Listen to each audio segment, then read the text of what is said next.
하나님 주신 말씀은 빌립보서 1장 봅니다. 신약성경 318쪽 빌립보서 1장 1절부터 6절 말씀까지만 보겠습니다.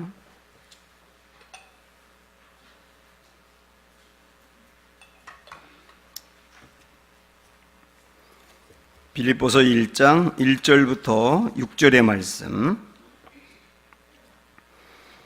그리스도 예수의 종 바울과 디모데는 그리스도 예수 안에서 빌립보에 사는 모든 성도와 또한 감독들과 집사들에게 편지하노니,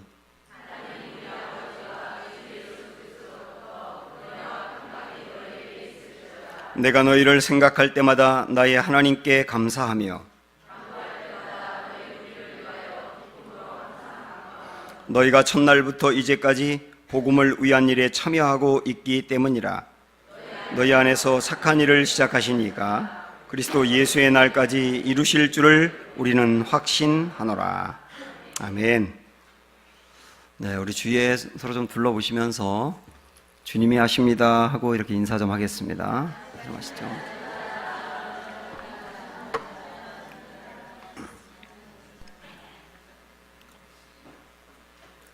제가 사무실에 있을 때 가끔 밖에서 모임을 갖거나 복도에서 왔다 갔다 하는 아이들의 소리가 들립니다. 제가 제일 기쁠 때가 언제냐면 우리 교우들이 깔깔대고 웃을 때입니다. 뭐 때문에 웃는지 모르겠어요. 그래도 그런 소리를 제가 들으면 제 마음도 덩달아 즐겁더라고요. 우리가 기뻐할 수 있다는 거, 정말 큰 복입니다. 여러분 요즘 기쁘신가요? 네? 이 기쁨이 내게 있다면 정말 큰 복이죠. 원래 아담과 하와가 살았던 에덴 동산을 이 에덴이라고 하는데, 그 에덴이라고 하는 말은 기쁨이라는 뜻이에요. 그래서 처음 살았던 사람들은 기쁨의 동산에 살았고 그들의 삶 자체가 기뻤다라고 하는 겁니다. 그래서 기쁘게 사는 것은 하나님의 뜻이고, 또 우리 하나님은 지금도 우리가 기쁘게 살기를 원하고, 기쁘게 사는 것은 창조 질서이기도 합니다. 그런데 지금 현재 우리의 삶은 결코 만만치가 않아서 기쁨을 오랜 기간 동안 잃어버리는 분들도 있고, 요즘 참 기쁠 일이 없다고 말하는 분들도 있어요. 그래서 저는 우리 에덴을 회복하기 위해서 어떻게 하면 우리가 이 기쁨을 가지고 살아갈 수 있는가, 그 비결을 찾기 위해서 빌립보서를 여러분과 나누려고 합니다. 오늘부터 시작해서 여러 시간에 걸쳐서 이 빌립보서와 함께 주님의 말씀을 들을 터인데, 빌립보서 안에는 4장밖에 안 되는 그 짧은 그 장소에서 기쁨이라고 하는 단어가 16번이나 나와요. 바울이 내가 기쁘다 그렇게 말하기도 하고, 여러분 기뻐하십시오 그렇게 말하기도 합니다. 그래서 많은 사람들은 빌립보서를 기쁨의 서신이라고 이야기합니다. 바울이 빌립보에 편지를 보낸 것이 성경의 형태가 됐는데, 그 편지를 보낸 바울은 로마의 감옥에 있었거든요. 복음을 전하다가 잡혀서 감옥에서 고초를 당하면서 그 힘들고 어려운 삶 속에서도 편지를 보냈는데 기쁘다, 내가 기쁘다 계속 그러고 있어요. 그리고 이 편지를 받는 고린도 교인들은 어땠느냐? 외부적으로는 박해가 있었어요. 그리고 내부적으로는 어떤 문제로 인해서 교인들이 갈등을 빚고 있었어요.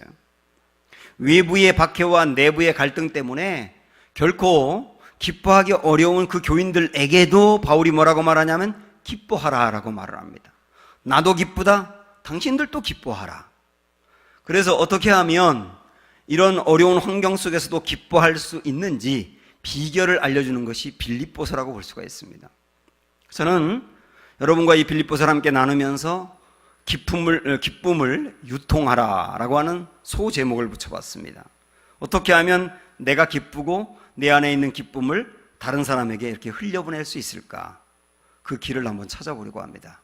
오늘 첫 번째 시간인데요, 먼저 1절 2절 말씀 우리가 한번 읽어볼게요. 시작. 그리스도 예수의 종 바울과 디모데는 그리스도 예수 안에서 빌립보에 있는 모든 성도와 또한 감독들과 집사들에게 편지하노니 하나님 우리 아버지와 주 예수 그리스도로부터 은혜와 평강이 너희에게 있을지어다.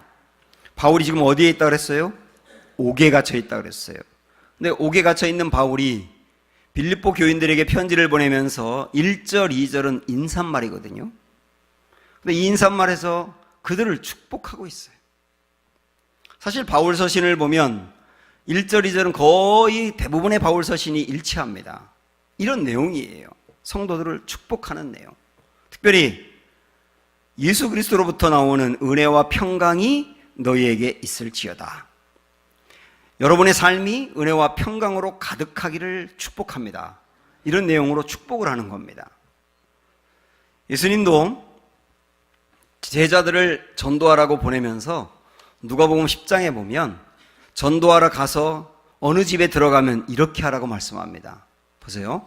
어느 집에 들어가든지 먼저 말하되 이 집이 평안할지어다 하라. 축복하라는 얘기죠.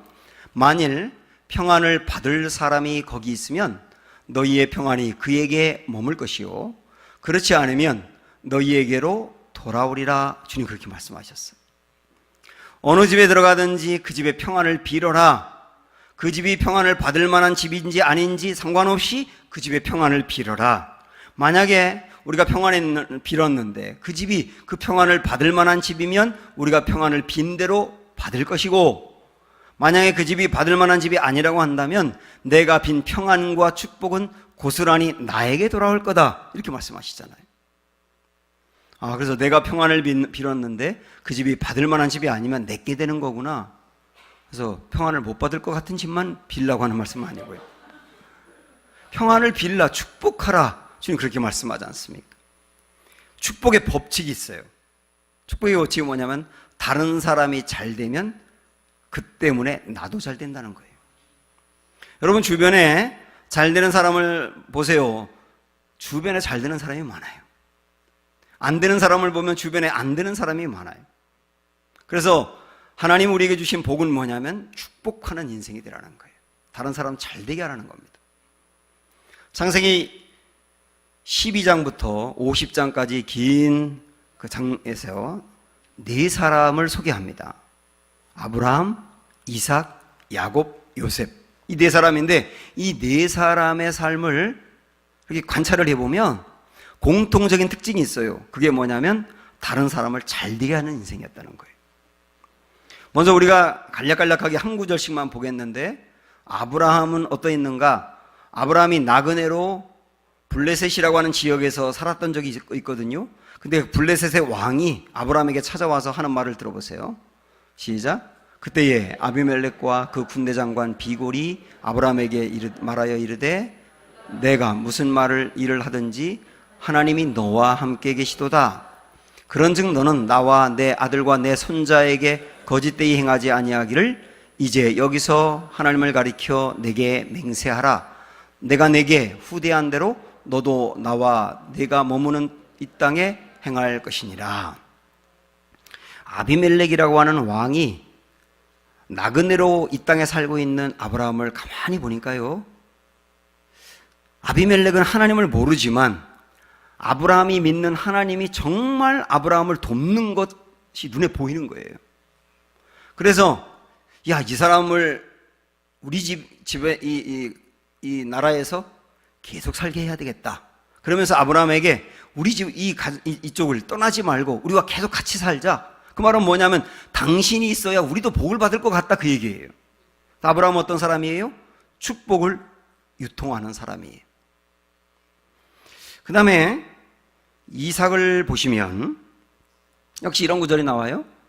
이삭 말씀 시작. 그들이 이르되 여호와께서 너와 함께 계심을 우리가 분명히 보았으므로 우리의 사이 곧 우리와 너 사이에 맹세하여 너와 계약을 맺으리라 말하였노라. 역시 이 이삭, 아브라함의 아들인 이삭도 아비멜렉이라고 하는 왕이 똑같이 그러는 거예요. 당신 여기 떠나지 말아라. 당신을 보니까 당신이 무슨 일을 하든 하나님이 복 주는 걸 내가 봤다. 당신이 우리 지역에 있어야 우리도 좀 복을 받을 것 같다. 떠나지 말아다오.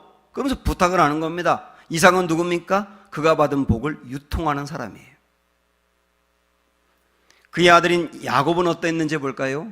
이번에 외삼촌 라반이 야곱을 떠나지 말아달라고 말리면서 하는 말입니다. 보세요. 라반이 그에게 이르되 여호와께서 너로 말미암아 내게 복 주신 줄을 내가 깨달았노니 내가 나를 사랑스럽게 여기거든 그대로 있으라. 내가 그것을 주리라.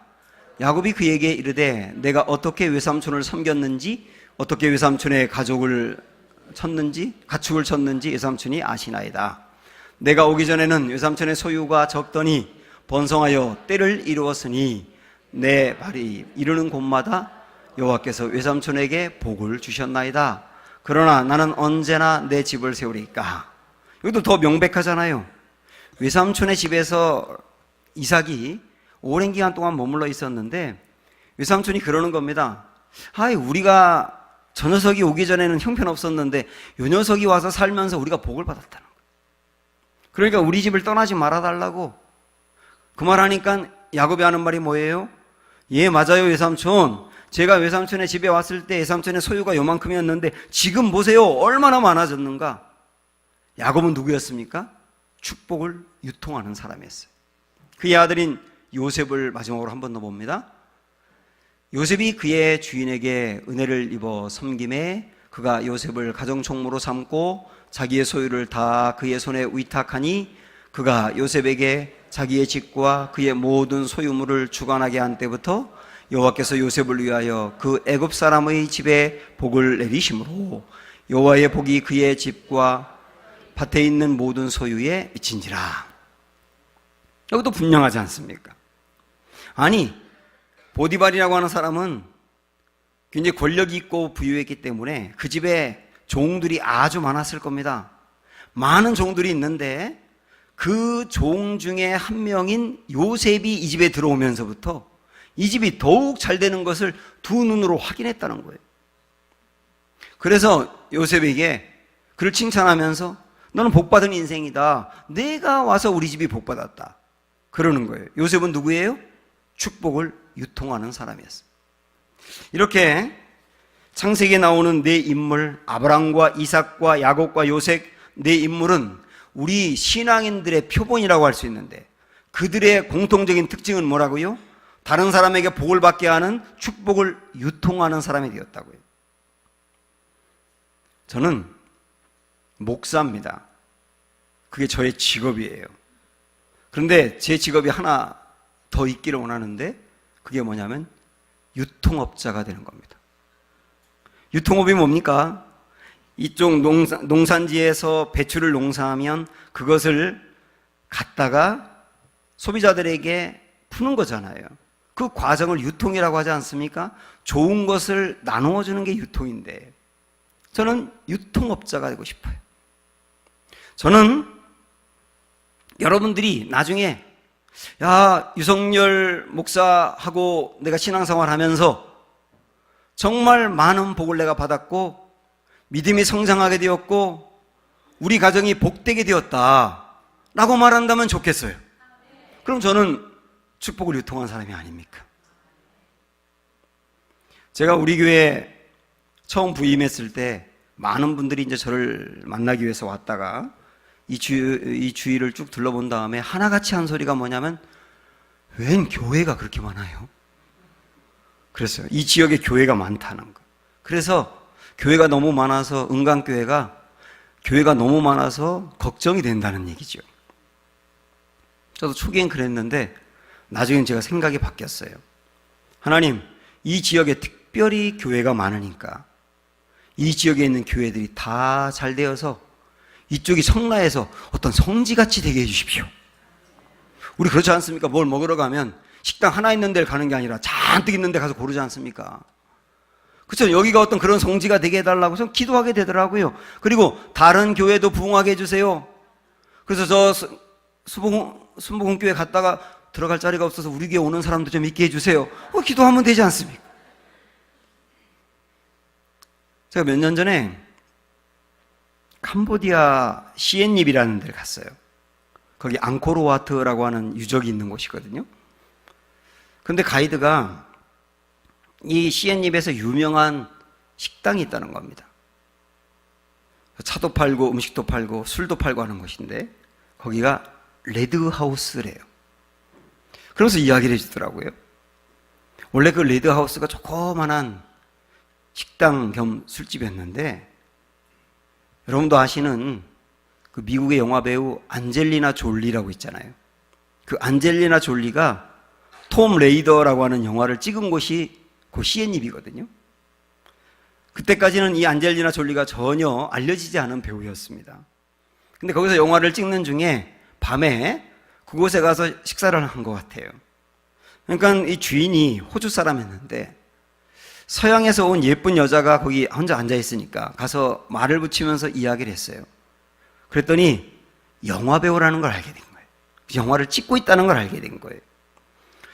그래서 이 안젤리나 졸리가 식사를 끝내고 나갈 때 잠깐만요, 저와 사진 하나만 찍어주시죠. 그 사진을 하나 찍었어요. 그런데 이 영화가 대박이 된 거예요. 그러면서 안젤리나 졸리가 세계적으로 유명한 배우가 된 거예요. 그 다음에 이 레드하우스의 주인은 안젤리나 졸리와 찍었던 사진을 거기 딱 중앙에다가 걸어놓고 안젤리나 졸리가 식사하고 간 집이라고 막 알리기 시작한 겁니다. 그래서 시엔립에 여행을 가는 사람들은 그 집에 다 가보거든요. 저도 가봤더니 사진이 요만해. 근데 그거 하나 붙여놓고서 이 집이 얼마나 많은 돈을 거뒀는지 몰라요. 그런데 제가 가만히 보니까 그 레드하우스가 있는데 그 레드하우스 주변에 하우스라는 이름 붙인 집들이 얼마나 많은지 몰라요. 뭐 거기 보니까 그린하우스, 옐로우하우스, 화이트하우스, 블루하우스, 사방이 다 하우스. 근데 그 집들이 다 잘 되는 거예요. 레드하우스 이 집은 그 지역을 복되게 하는 축복을 유통한 사람이 된 거예요. 사랑하는 여러분, 저는 여러분들이 그런 꿈을 꾸시기를 바라고 여러분의 자녀도 그렇게 되기를 꿈꾸시기를 소망합니다. 2006년도에 발간됐던 경주 최부자라고 하는 책이 있습니다. 저도 작년에 경주에 가서 그것을 둘러봤는데 이 경주의 최부자 이 집안은 300년 동안 계속 부자였어요. 그런데 이 집안이 왜 이렇게 부자가 됐는지 비결을 얘기하는 게 그 책인데요. 그 책에 보면 6가지를 얘기합니다. 첫째, 이 집안 대대로 진사라고 하는 벼슬이 있지 않습니까? 가장 낮은 벼슬이죠. 진사 이상의 벼슬을 하지 말라. 벼슬에 올랐다가 휘말려서 집안이 화를 당한다. 이게 첫 번째였어요. 두 번째는 제사는 1년에 1만석, 이게 5천 가만인데 그 이상을 모으지 말라. 그 이상을 모으면 그걸 다 사회에 환원해라. 이게 두 번째입니다. 세 번째는 나그네를 후하게 대접하라. 지나가는 나그네가 있으면 절대로 그냥 돌려보내지 말고 후하게 대접해서 보내라. 넷째는 흉년에는 논이나 밭을 사지 말라. 흉년이 되면 사람들이 먹고 살기 위해서 논과 밭을 싼 값에 내놓을 거 아닙니까? 그런 걸 사들이면 나중에 그 집들은 더 가난해질 거 아니에요. 다른 사람의 불행을 이용해서 내 이득을 취하지 말란 얘기예요. 다섯째, 가문의 며느리들이 시집 오면 3년 동안 무명옷만 입게 했습니다. 충분히 비단 옷을 입을 수 있는 집안인데도 무명옷을 입게 함으로 어려운 사람들의 입장에서 생각하게 한 거예요. 마지막 여섯째는 사방 백리 안에 굶어 죽는 사람이 없게 하라 그랬습니다. 만약에 굶어 죽는 사람이 있으면 우리 집안 책임이다라고 생각을 한 거예요. 그래서 흉년 때는 양식을 마구마구 풀었다고 합니다. 이게 경주 최부자의 철학이었어요. 축복을 유통하는 사람인 거죠. 내가 받은 복을 다른 사람이 복받도록 흘려보내는 거죠. 제가 언젠가 말씀드렸지만 우리 성도들 입장에서는 하나님이 내게 내려주신 복을 상단의 축복이라고 한다면 내가 받은 복을 다른 사람에게 흘려보내는 것을 하단의 축복이라 그래요. 상단의 축복을 하단의 축복으로 한번 해볼까요? 시작. 상단의 축복을 하단의 축복으로. 이게 축복을 유통하는 사람입니다. 저는 우리 모두가 그렇게 되기를 축복합니다. 이 축복을 유통하는 사람이 된다면 얼마나 귀한 일이겠어요. 바울은 감옥 안에서도 다른 사람을 축복하는 인생이 됐어요. 그러면 감옥 안에 있다는 것은 다른 사람을 축복하기 어려운 입장이라는 것인데, 내 상황과 여건이 힘들어도 어떻게 다른 사람을 세워주며 축복하는 인생이 될 수 있었느냐. 3절 4절 보실까요? 시작. 내가 너희를 생각할 때마다 너희 하나님께 감사하며 간구할 때마다 너희 무리를 위하여 기쁨으로 항상 간구함은. 자, 여기 보면 바울이 감옥 안에 있으면서도 다른 사람을 축복할 수 있는 비결이 뭐냐면 감사했기 때문이에요. 감옥 안에 있는데 바울의 마음에 감사가 있었습니다. 감사하는 사람은 곧바로 뭐가 따라오느냐면 기쁨이 따라오게 돼 있어요. 보세요. 여러분 주변에도 감사가 넘치는 사람은 기쁨이 있지 않습니까? 그리고 그 기쁨을 흘려보내서 다른 사람을 기쁘게 하는 인생이 된 거예요. 자, 이거거든요. 감사하면 기쁨이 온다. 내가 기쁘면 기쁨을 흘려보내서 다른 사람을 기쁘게 한다. 그런데 이 원리의 시작은 뭐부터 나오느냐면 생각부터 나오는 거예요. 그래서 여기도 그렇지 않습니까? 생각할 때마다 감사한다고요. 무엇을 생각했느냐면 감사하기 위해서는 내가 받은 것을 생각하면 감사가 나오게 돼 있어요. 받은 것을 생각하면 감사가 나온다고요. 그런데 불평과 원망이 많은 이유가 뭔지 아세요? 불평과 원망이 많은 것도 생각했기 때문입니다. 뭘 생각했을까요? 받지 않은 것을 생각했기 때문이에요. 그래서 받은 걸 생각하면 감사가 넘치고, 감사가 넘치는 곳에 기쁨이 있고 기쁨을 흘려보내게 된다. 내가 받지 않은 것을 생각하면 자꾸 불평이 생기고, 그러다 보면 내 마음에 원망이 쌓이며 원망을 흘려보내게 된다, 그 얘기예요. 사랑하는 여러분, 내 안에 원망이 다른 사람에게 흘러가거든요. 감사도 흘러가고 기쁨도 흘러가지만 원망도 흘러가거든요. 이것이 얼마나 어려움을 줄 수 있는지 우리가 성경을 좀 깊게 볼 필요가 있어요. 그래서 한번 민수기 11장 말씀을 여러분이 가보십시오. 스크린에 이 말씀을 띄우겠지만 이 말씀은 여러분들이 성경을 함께 보면서 나누는 게 좋을 것 같아요. 구약성경 213쪽 민수기 11장입니다.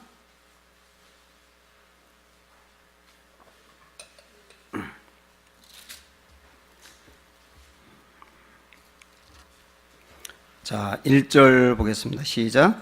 여호와께서 들으시기에 백성이 악한 말로 원망하매 여호와께서 들으시고 진노하사 여호와의 불을 그들 중에 붙여서 진영 끝을 사르게 하심에. 자, 이스라엘 백성들 사이에 원망이 생겼습니다.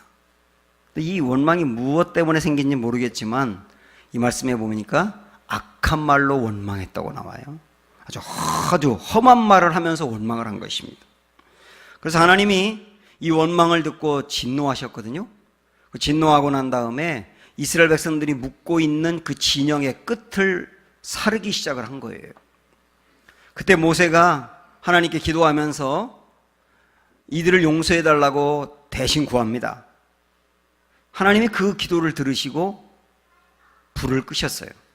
그러니까 지도자는 다른 사람을 위해서 이렇게 기도하고 수습하는 사람이거든요. 그런데 4절로 넘어가 보면 얼마 시간이 지나지 않았을 것 같은데 또다시 이스라엘 백성들이 원망을 합니다. 자, 4절 보세요. 그들 중에 섞여 사는 다른 인종들이 탐욕을 품음에 이스라엘 자손도 다시 울며 이르되 누가 우리에게 고기를 주어 먹게 하랴. 이스라엘 백성들이 원망을 하는데요, 울면서 원망해요. 뭐라고 원망하느냐면 고기 좀 주세요, 고기. 거의 뭐 초등 수준이라고 볼 수 있어요. 고기 달라고 울어요. 이걸 보면 조금 전에 원망을 했다가 하나님 앞에 크게 당했는데 또다시 원망하는 것을 보면 원망도 습관이라는 것을 알 수 있습니다. 그런데 이들이 왜 원망을 하느냐면 그 말씀에 보시면 그들 중에 섞여 사는 다른 인종들이 탐욕을 품었기 때문이다. 이렇게 나와요. 유대인들은 아니고 다른 민족 중에 사람들이 유대인들과 함께 사는데 그들이 자꾸 탐욕을 한 겁니다. 그 탐욕 때문에 이스라엘 백성들은 원망이 생긴 거예요. 그 탐욕이 뭐였느냐면 그 다음 5절 6절 보시면 이렇게 나오거든요. 우리가 애굽에 있을 때에는 값없이 생선과 오이와 참외와 부추와 파와 마늘들을 먹은 것이 생각나거늘 이제는 우리에게 기력이 다하여 이 만나 외에는 보이는 것이 아무것도 없도다. 이 이방인들이, 이스라엘과 함께 사는 이방인들이 그들에게 없는 것을 생각하기 시작한 거예요. 하나님이 광야에서도 먹을 수 있도록 만나를 주셨는데 그들에게 있는 만나를 생각했다면 정말 감사했을 텐데요. 없는 것을 생각한 거예요. 오이도 없고 파도 없고 마늘도 없고 부추도 없고 참외도 없고 없는 것을 다 생각하다 보니까 그들 마음속에 원망이 생기기 시작한 겁니다. 문제는 뭐냐면 이방인들이 없는 거 생각하면서 원망하다 보니까 이 원망이 이스라엘 백성들 쪽으로 붙어버렸다는 거예요. 결국은 이 이방인들은 누구냐면 유통은 유통인데 원망을 유통한 사람이에요. 우리 주변에도 원망을 유통하는 사람이 있어요. 부부간에도 그래요. 끊임없는 원망으로 그 원망을 듣고 있는 사람에게 또 원망이 생기게 만들어요.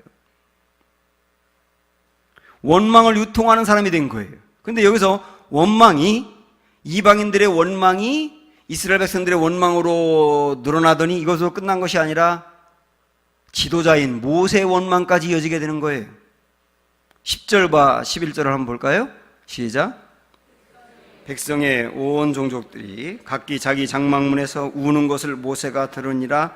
이러므로 여호와의 진노가 심히 크고 모세도 기뻐하지 아니하여. 잠깐만요. 모세가 기뻐하지 않았다는 말은 원망을 들으면서 모세의 마음에도 기쁨이 떠났다는 얘기예요. 이어서 모세가 여호와께 여짜오되 어찌하여 주께서 종을 괴롭게 하시나이까?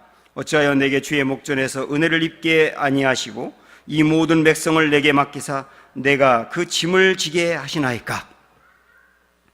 모세가 원망을 들으면서 기쁨이 다 떠났고, 그리고 모세가 하나님 왜 나를 이렇게 괴롭히세요? 하고 모세도 하나님께 원망을 해요. 조금 전까지만 해도 원망해서 벌을 받는 이스라엘 백성들을 품고 기도하던 그 훌륭한 모세가 자꾸 원망을 듣다 보니까 지도자도 원망에 합세하게 되더라는 거예요. 하나님 나 왜 이렇게 괴롭히세요? 그 다음에 그가 맡고 있는 그 사역, 지도자라고 하는 사역이 짐으로 다가오게 되는 거예요. 내 짐이 무거워요.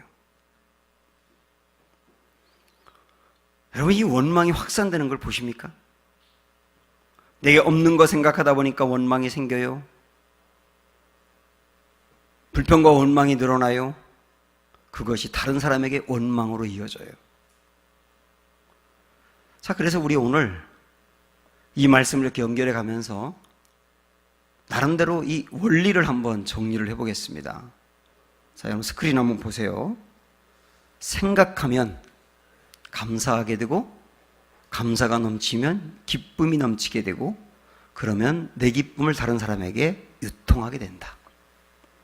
여기서 말하는 생각은 어떤 생각이냐면 내게 있는 것을 생각하는 거예요.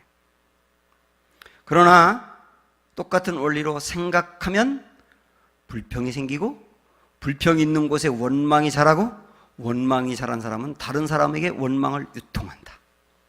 여기서 말하는 생각은, 두 번째 생각은 없는 것을 생각하는 거예요. 여러분 어떠세요? 가만히 보십시오. 여러분 주변에서 감사가 많은 사람을 보세요. 그 사람은 생각이 건강합니다. 그런데 여러분 주변에 보세요.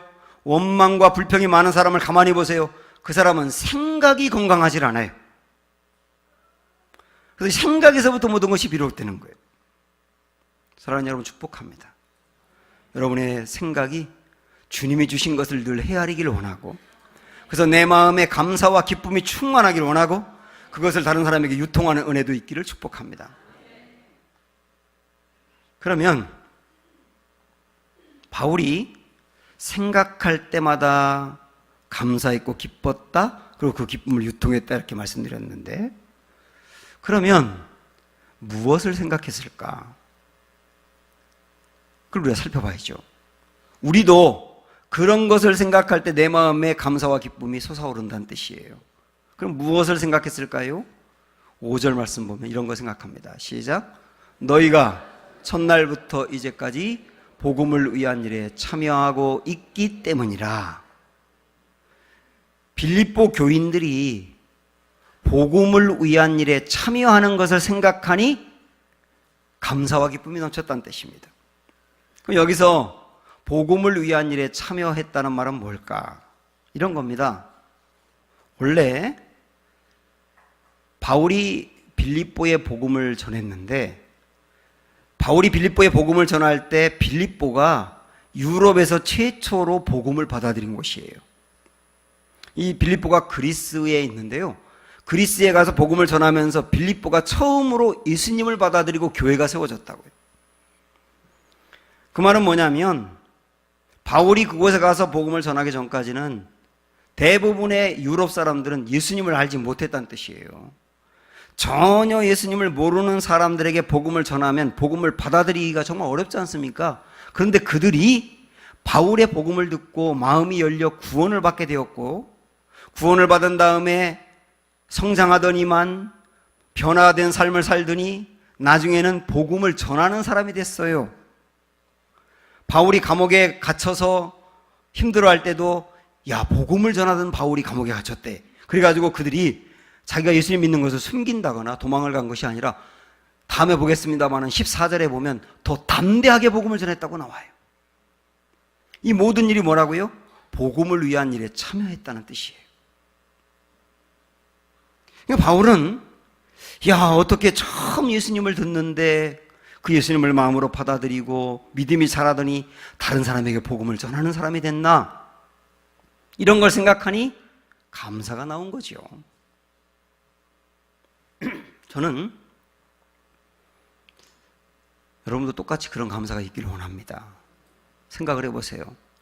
나에게 복음이 전해진 것, 그 복음을 들을 때 내가 마음이 열려서 믿게 된 것, 그래서 내 마음에 구원이 이루어지게 된 것, 그리고 내가 성장하게 된 것, 그리고 내가 다른 사람을 위하여 챙기며 복음을 전하게 된 것, 이거 생각해 보면 감사가 생기지 않으세요? 그런데 바울은 빌립보 교인들이 그렇게 복음에 참여하게 된 것은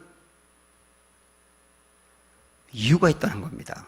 그게 6절이거든요. 이 6절의 말씀이 오늘 내용에서 가장 중요합니다. 자, 6절 보세요. 시작. 너희 안에서 착한 일을 시작하신 이가 그리스도 예수의 날까지 이루실 줄을 우리는 확신하노라. 정말 귀한 말씀입니다. 바울은 빌립보 교인들이 복음을 듣고 성장하더니 복음을 전하는 사람이 된 것은, 이것은 착한 일을 시작하신 이 때문이라는 거예요. 빌립보 교인들이 그들이 깨달음이 많거나 지적으로 능력이 있거나 그래서 복음을 받아들이고 성장한 것이 아니고, 착한 일을 시작하신 이가 누구예요? 하나님이죠. 하나님이 그들에게 그런 일을 행하셨다는 거예요. 그거 생각할 때 감사하는 겁니다. 여러분도 생각을 해보십시오. 여러분이 복음을 들었어요. 그리고 그걸 믿었어요. 잘하고 성장하고 지금 교회에 이렇게 나와요. 예배를 드려요. 은혜를 받아요. 이럴 수 있는 것은 무엇 때문에 가능하냐? 착한 일을 시작하신 하나님 때문에 가능하다는 거예요. 시작하신 분이 하나님이에요. 여기 놀라운 건 뭐냐면, 오늘 말씀 그랬지 않습니까? 착한 일을 시작하신 이가 그리스도 예수의 날까지, 그리스도 예수의 날까지라는 말은 주님이 재림하는 종말의 때까지, 그다음 뭐라고 말씀해요? 이루실 줄을 우리는 확신한다는 거예요. 무엇을 이룬다는 겁니까? 구원의 완성을 이룬다는 거예요. 지금 예수님을 우리가 믿어 구원을 받았다 하더라도 지금 우리의 구원은 완전한 건 아닙니다. 그러나 우리가 분명히 믿을 수 있는 건 뭐냐면, 내가 교회를 나와서 복음을 들을 때 내 마음이 열려서 예수님을 믿게 되었고, 그리고 다른 사람을 성장시키는 사람이 되었고 여기까지 나오게 되었다면 착한 일을 시작하신 주님이 하신 일이 분명합니다. 그렇다면 더 분명한 건 뭐냐면 이런 일을 시작하신 주님은 우리의 구원을 완성하실 거예요. 그래서 구원의 완성이라는 말은 뭐냐면 나중에 천국에 가는 것이고 거기서 영생을 누리는 거예요. 이것은 나중에 될 일이지만 이미 주님이 하신 일이나 마찬가지예요. 왜?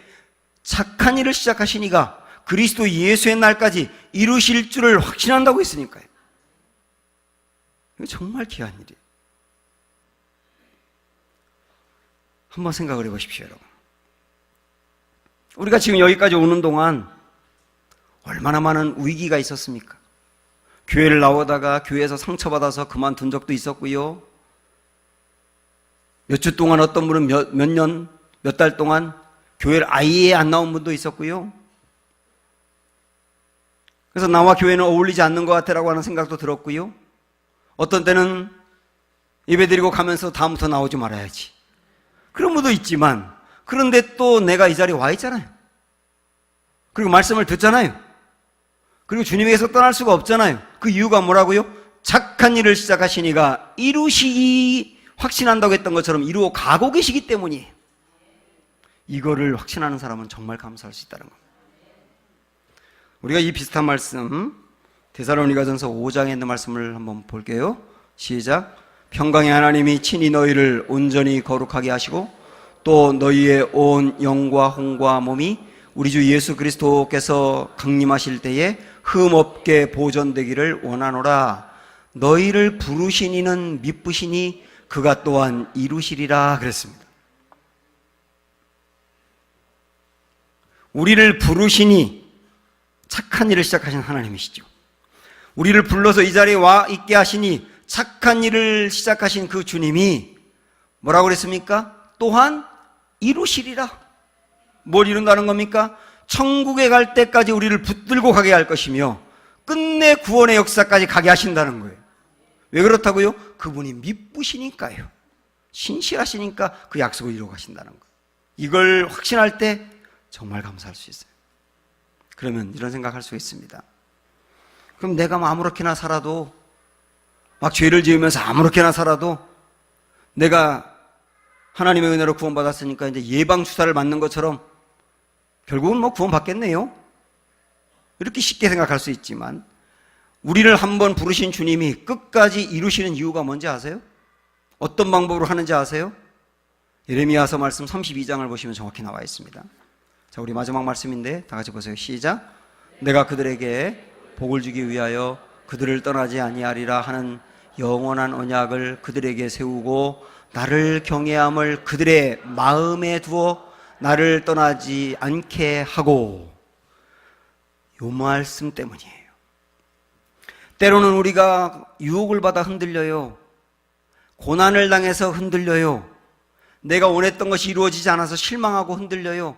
우리는 흔들릴 때가 너무나 많아요. 그런데 그때마다 주님이 우리의 마음을 하나님을 경외하도록 붙잡아 주시고 지키신다는 거예요. 흔들리긴 하지만 떠나지 않도록 지키신다는 겁니다. 넘어지긴 하지만 완전히 주저앉지 않고 다시 일어날 수 있도록 내 마음을 지키신다는 거예요. 그래서 여러분들이 다시 이 자리에 와 있는 겁니다. 앞으로도 그러실 거예요. 이 일을 이루시는 주님을 생각할 때 우린 감사할 수 있지 않습니까? 하나님의 은혜 붙들고 착한 일을 시작하신 이가 이루신다는 말씀 때문에 확신하시기 바라고 감사가 흘러넘치는 은혜가 있기를 주님의 이름으로 축원합니다. 함께 찬양합니다. 주 은혜의 힘을 부르겠습니다.